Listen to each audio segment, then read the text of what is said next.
안녕하세요. 이서희입니다. 오늘은 주말이네요. 토요일.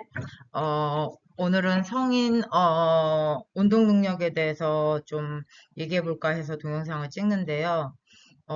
성인 운동 능력이 제가 항상 프리스쿨이나 원서겐 엘레멘처리 부모님들한테 운동 능력이 얼마나 중요한지 좀 강조를 많이 했는데 이제 성인으로 갈수록 좀 이제 다른 시각으로 봐야 될 필요가 있어요. 이제 성인으로 가면은 어떻게 이제 학교 시스템을 벗어나서 성인들이 스스로 운동을 아니면 스포츠를 혼자 즐기고 그거에 대해서 베니핏을 받을 수 있는지 한번 생각을 해야 되는데 제가 이거를 하기 전에 제가 연구를 끝냈거든요. 성인을 대상으로.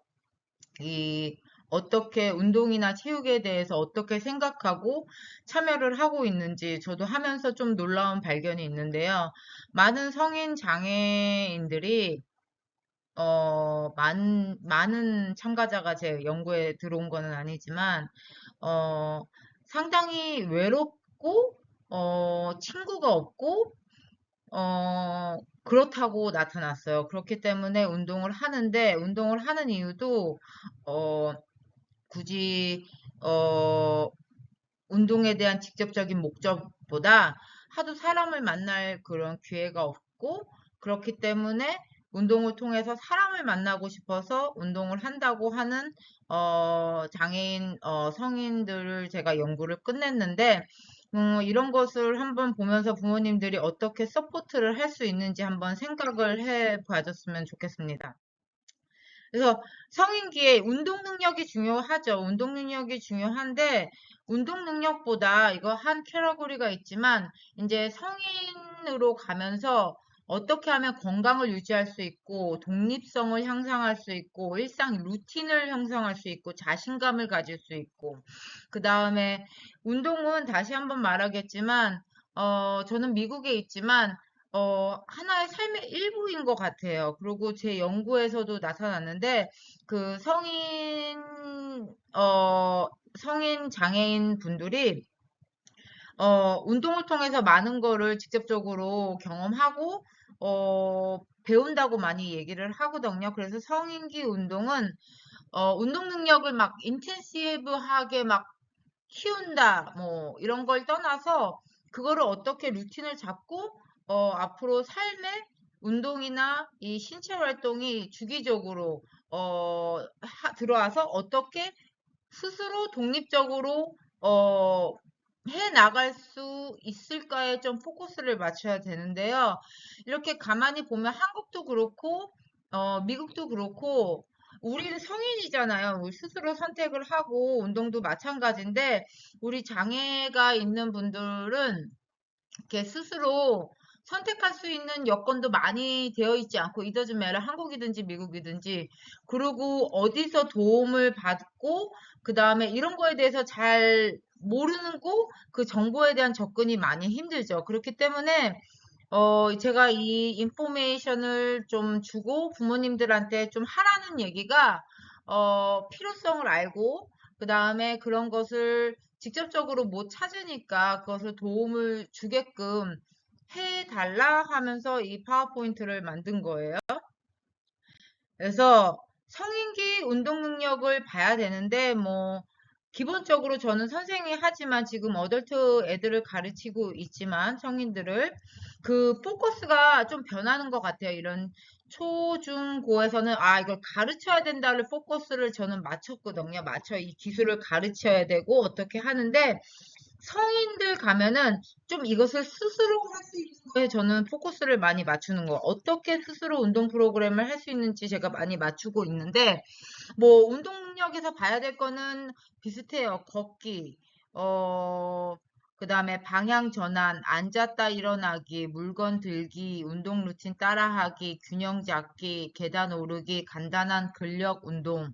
이렇게 운동 능력에서 봐야 될 것은 비슷한데, 이렇게 보면은 좀 간단하다, 어렵다, 이렇게 단정 지을 수 없지만, 이게 기본적인 운동 능력인데, 일상생활에서 운동 능력이 많이 중요하거든요. 그래서 이제 다시 한번 말하겠지만 호르몬이 청소년기에만 오르는 게 아니고 우리가 이제 성인기에 넘어가면 이제 호르몬이 많이 바뀌고 저도 많이 경험을 하거든요. 그 호르몬이 바뀌는 거에 따라서 그 사람이 감정도 그렇고 일상생활한테도 지장이 많이 나타나더라고요. 저 같은 경우는 운동을 그래도 꾸준히 하는 사람인데도 이렇게 호르몬 변화가 있을 수도 있고, 근데 우리 아이들도, 우리 성인기에 들어가는 장애인들도 똑같거든요. 이렇게 호르몬이 이렇게 하면서 많이 바뀌거든요. 뭐 예를 들자면 문제 행동이 더, 나빠졌다? 그리고 어떤 부모님들은, 문제 행동이 또 그전에 보지 않았던 문제 행동이 더 나온다는 부모님들도 계시고, 그것을 어떻게 컨트롤해야 되는지 자기는 모르겠다 하는 말씀들도 하셨고, 그 다음에 두 번째로는 너무 안 움직이고, 이제 몸집이 커져서, 스스로 하지 않는 이상 내가 아이들을 푸시할 수 없다라고 말씀을 하시고, 또 세 번째로 어떤 부모님들은 우리 아이는 이제 성인이기 때문에, 좀 이렇게 내가 막 푸시해서 무엇을 선택할 수 있는 그 권리가 없다라고 하는 부모님도 있는데, 그것은 맞지 않는 것 같아요. 그래서 부모님들이 아셔야 될 게, 성인기가 분명히 있겠지만, 장애가 있지만, 충분히 부모님들이 조금 더 용기고 힘을 내셔서 또 그 운동 프로그램을 조금 권하고, 이렇게 하셔야 되는 게 맞는 것 같아요. 그리고 또 살이 찌고 또 먹는 거 같은 거 이렇게 조절이 안 되기 때문에 부모님들이 이렇게 조금 운동 프로그램을 조금 많이 일상적으로 가지고 가셔야 될 것 같아요. 그래서 성인기에서는 운동 능력을 막 가르친다, 막 그런 것보다도 가장 운동 능력이 중요하죠. 운동 능력이 중요하긴 한데, 운동 능력을 기본적으로 바탕으로 하지만, 기본적으로 부모님들이 어떻게 포커스를 맞춰야 되냐면은, 기본적으로 이 운동을 선택해서 그 아이가 주기적으로 스스로 얼마만큼 할 수 있는지 루틴이 되게끔 운동 능력을, 그 운동 프로그램을 짜시는 게 가장 그래도 도움이 되는 프로그램 같아요. 생각이 같아요. 제가 좀 말이 나오네요.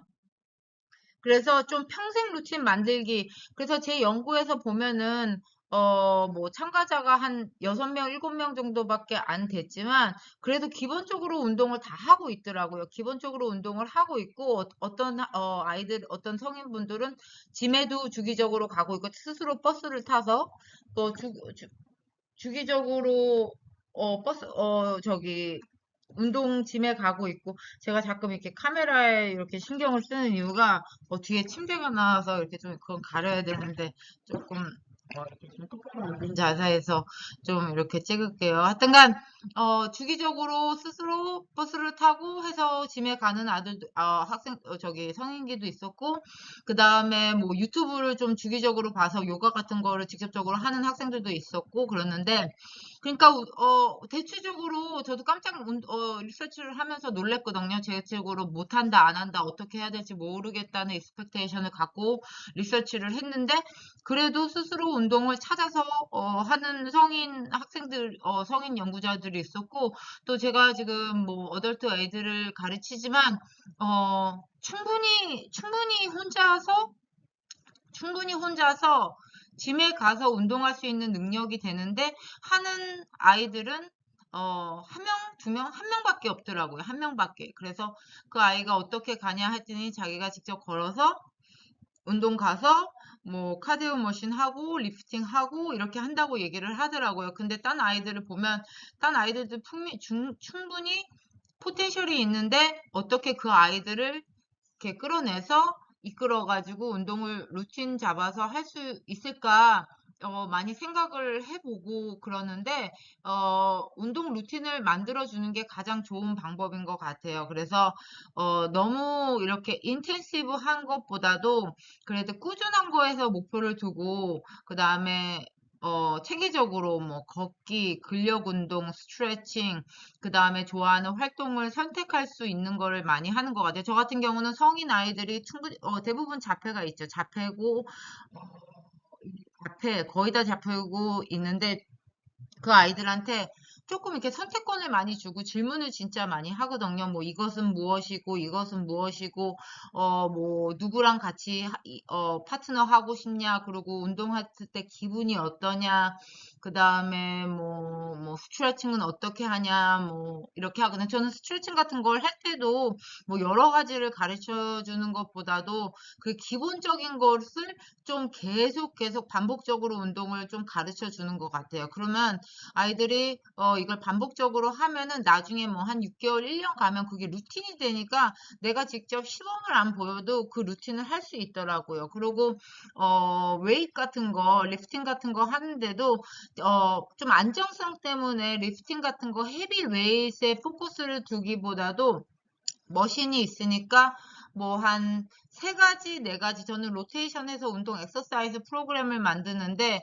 그렇게 해서 아이들이 계속 똑같은 것만 한 1년 정도 계속 지속적으로 하면은 아이들이 직접적으로 내가 없어도 뭐 나는 있지만 이렇게 멀리서 보면 아이들이 혼자 스스로 할 수 있는 능력을 갖추게 되더라고요. 그리고 파트너를 해서 같이 할 수 있으니까 너무 이렇게 성인이 됐다고 해서 expectation을 기대가치를 뭐 높게 아예 안 갖는 부모님도 있고 하지만 그냥 단순히 뭐 즐기는 것도 하지만 그 아이들한테 운동 프로그램이나 이렇게 스포츠 활동을 그 삶에 집어넣는 게 혼자서는 안 되면 부모님들이 그것을 넣어줘야 된다고 저는 조금 보는 입장이에요. 그래서 장애가 심한 부모님들은 힘들겠죠. 힘들죠. 힘들데 저도 선생님으로서 아이들에서 운동을 가르치는 게 힘들죠. 근데 운동은 힘든데도 그래도 어느 정도 루틴을 잡고 하면은 아이들이 기본적으로 따라 하니까 부모님들이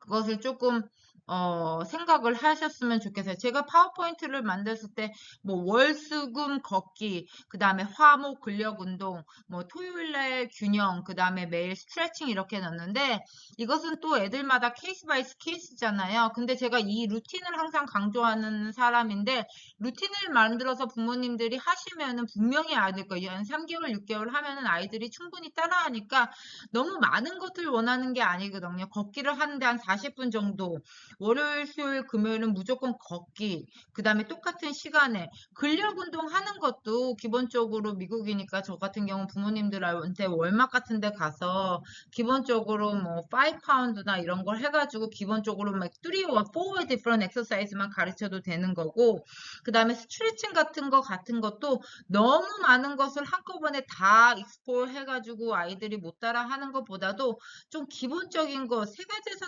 다섯 가지 동작만 가르쳐서 계속 하면은 아이들이 어느 정도 이렇게 그 레벨에 올라오면 혼자 스스로 할 수 있는 능력이 가니까 이것을 좀 반복적으로 조금 루틴을 만드는 것을 정말 추천을 많이 드립니다. 그래서 지역사회 참여와 즐거움, 한국도 그렇고 저도 한국에서 있어봤고 미국에서도 있어봤지만 가장 운동 프로그램을 참여하기 힘든 게 성인일 거예요. 그리고 어떻게 보면은 또 가장 운동 프로그램이 필요한 나이가 성인층이거든요. 그 우리 비장애 사람들도 똑같잖아요. 그래서 그 아이들이 지역사회에 나아가서 운동 프로그램이나 스포츠 프로그램을 참여할 수 있는 그 아이들의 펄이 아니죠. 우리 전문가들의 입장인데 어떻게 그 아이들이 좀 더 주기적으로 체계적으로 운동 프로그램에 참여할까 할 수 있는 것은 이렇게 파티컬러 엘리트 그룹만 빼고 그것은 우리 전문가들이나 뭐 유니버시티나 지역사회 사람들이 더 많이 노력해야 될 부분인데 아직까지 지금 현상으로 이렇게 보고 있자면 미국이나 한국이나 아직까지 인스트럭터도 많이 부족하고 그 다음에 그 정보를 많이 주는 것도 부족하고 또 어떻게 그 프로그램에 접근하는지도 부족하고 또 미국 같은 경우는 또 운전 안 하면은 못 다니는 경우가 있기 때문에 그런 것도 많이 부족한데 이런 거는 앞으로 우리 전문가들이 뭐 한국도 그렇고 미국도 그렇고 좀 이렇게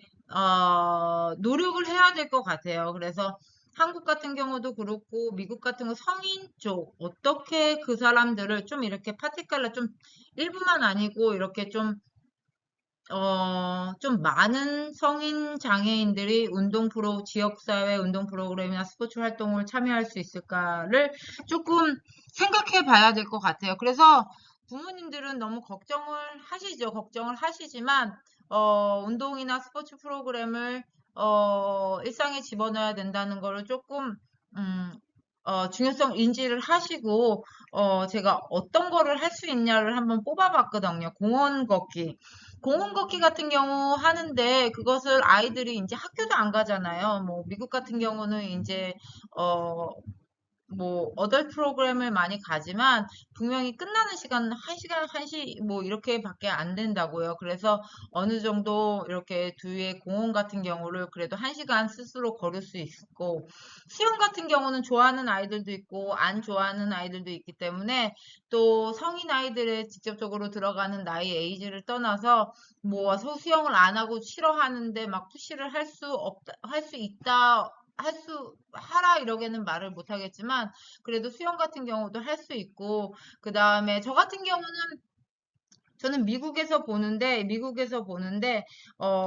피트니스 센터를 조금 부모님들이 어, 이용할 수 있는 거를 조금, 파서빌리티를 두고 조금 여기를 많이 접근을 하면 좋겠어요. 운동 헬스장이 비장애인들도 많이 다니지만 요즘에 미국 같은 경우는 여러 가지 피트니스 센터가 많이 있거든요. 그 안에 가서 너무 다양한 게 있지만, 웨이트 머신 같은 경우도 한 뭐, 3개에서 5가지만 알려주면은, 그렇게 기본적으로 계속 하면은, 그런 웨이브 머신도 할 수 있고, 또 요즘에 짐 같은 경우 보면은 여러 가지 뭐, 엑서사이즈 프로그램이 있더라고요. 그 다음에 음악 나오는 것도 있고, 또 요런 것도 따라 할 수 있고, 또 요가 같은 것도 또 유튜브 통해서, 따라 할 수 있거든요. 그렇기 때문에, 저도 아이들을 가르치면서 상당히 놀란 경우가 많아요. 그리고, 신체 운동 능력이 정말 좋은 학생들도 많거든요. 그러면은 그 아이들한테 부모님한테 물어보면은 뭐 하는 게 있어요. 그러면 안 한다 그러죠. 근데, 제가 볼 때는 이제, 어떻게 그 아이들을 이제 지속적으로 운동 프로그램을 시켜줄까 하는데 부모님도 걱정이 많지만, 그래도 요거 공원 걷기, 그 다음에 유튜브 보면 요즘에 운동 프로그램 많잖아요. 그 다음에 헬스장 같은 거, 그 다음에 좋아하는 활동 같은 거, 그 다음에 볼링 같은 경우는 뭐 이거 주기적으로 뭐 간다 안 간다라고 말씀드릴 수는 없지만, 그래도 좋아하면은 경험하면 할 수 있기 때문에 부모님들이 요걸 한번 참여하시면 좋겠습니다. 그래서 부모님이 아이들한테 좀 질문해야 될 사항이, 아이들이 안전하게 방향을 걷고 또 바꿀 수 있는지, 그 다음에 저 같은 게 보면은 이렇게 스트릿 그런 건 어덜트 프로그램에서 가잖아요. 이렇게 빨간불이나 노란불 있을 때 안전하게 혼자 스스로 걸을 수 있는지, 그 다음에 앉았다 일어났다 계단이 혼자 왔다 갔다 할 수 있는지, 아이가 직접적으로 좋아하는 활동이 있을 수 있는지, 대체적으로 운동을 좋아한다는 학생은 없어요. 그죠? 그래서 그게 좀 안타까운데, 우리 운동에서 좋은 점을 이렇게 많이 얘기해주면 좋은 것 같아요. 저 같은 경우도 아이들한테 많이 얘기를 하는데, 끝나고 나서 오늘 기분이 어때? 뭐 좋다. 뭐 이렇게 힘들죠. 그러고 힘들기 때문에 그런 걸 조금 가르치고 대화를 많이 하는 게 중요한 것 같아요. 그리고 지역사회 참여 기회가 있나요? 이렇게 하는데, 아이들이 제가 연구에서 많이 본 건데, 아이들이 되게 외로워해요. 우리 사람이 다 외로워하잖아요. 되게 아이솔레이트 돼 있으면은 외로워하는데, 그래서 아이솔레이트 돼 있기 때문에 운동 프로그램을 찾는 학생들도 있는데, 조금 지역사회 부모님들이 조금 적극적으로 지역사회 어떤 프로그램이 있는지 알아보셔야 될 것 같아요. 그래서 중학교 학교 시스템 안에 있으면 선생님들이 이렇게 정보를 갖다 주잖아요. 정보를 갖다 주는데, 이제 성인기에 넘어가면은 정보를 직접적으로 갖다 주는 기회가 별로 없어요. 그래서 부모님들이 좀 물어보고 힘드시더라도 그걸 찾고 하는 게 좋은 것 같아요. 그 다음에 도움 요청, 쉬는 법. 원스 어게인 제가 이거 가장 얘기를 하는데, 좀 레벨이 상위에 있는 성인 아이들도 제가 가르쳐 보니까, 나 힘들어요. 뭐, 물 마셔야 물 마셔야 되는 상황에서 물을 언제 마셔야 되는지, 어떻게 요청해야 되는지, 그 다음에 무슨 웨이시 힘들다 그러면은 뭐 누구한테 가가지고 도움을 요청해야 되는 이런 거를 많이 힘들어 하더라고요. 안 되는 학생들도 있고, 저도 이런 거를 많이 가르치려고 이런 거 하는데, 부모님들이 이런 거를 조금 눈여겨보시다가 운동 프로그램을 할 때, 조금 가르칠 때, 프로그램을 짤 때 이런 것도 같이 놓으면 좋은 것 같아요. 그래서 연구 기반 역시 뭐 연구가 많은 거는 아닌 것 같아요. 성인을 상가로 이렇게 연구 좋다라고는 나와 있지만 아직까지 어렵다라는데 어려운데 어떻게 그 사람들을 이렇게 조금 더 끌어낼 거에 대한 연구는 뭐 한국도 그렇고 미국도 많이 부족한 것 같은데 그래도 인텐시브하게 하는 저는 인텐시브한 운동을 상당히 좋아하거든요. 인텐시브한 인텐시브한 아이들을 초등학교, 중학교, 고등학교 아이들 하면은 저는 효과를 너무 많이 봐서 인텐시브하고 좀 운동을 강요하는데 이제 성인에 들어가서는 인텐시브보다도 듀레이션이나 얼마나 오랫동안 그리고 스스로 할 수 있는지에 포커스를 맞추는 게 좋은 것 같아요. 그래서 아까 그 전에 말씀드렸듯이 뭐 먼데이, 웬세이, 프라이데는 뭐 40분, 그 다음에 Thursday, Friday는 뭐 근력 운동, 뭐 요런 거 정도는 부모님들이 아버님들이나 어머님들이나 같이 할 수 있기 때문에 요런 거를 주기적으로 하는 게 좀 중요한 것 같아요. 나 everyday 막 그런 거에 프레셔를 가지고 뭐 우리는 반드시 everyday 뭐 something fun 수영하고 볼링하고 뭐 등산 가고 이런 것보다도 저는 그런 거에 조금 중점을 두는 게 아니고 주기적으로 똑같은 거를 아이들이 좀 스스로 할 수 있는 운동 프로그램을 짜서 그거를 아이들이 반복적으로 해서 그걸 나중에는 결국 이벤츄얼리 걔네들이 스스로 할 수 있는 것에 포커스를 맞추는 게 성인기 특수체육이나 뭐 운동 프로그램 하는데 가장 중요한 핵심이 되는 것 같아요.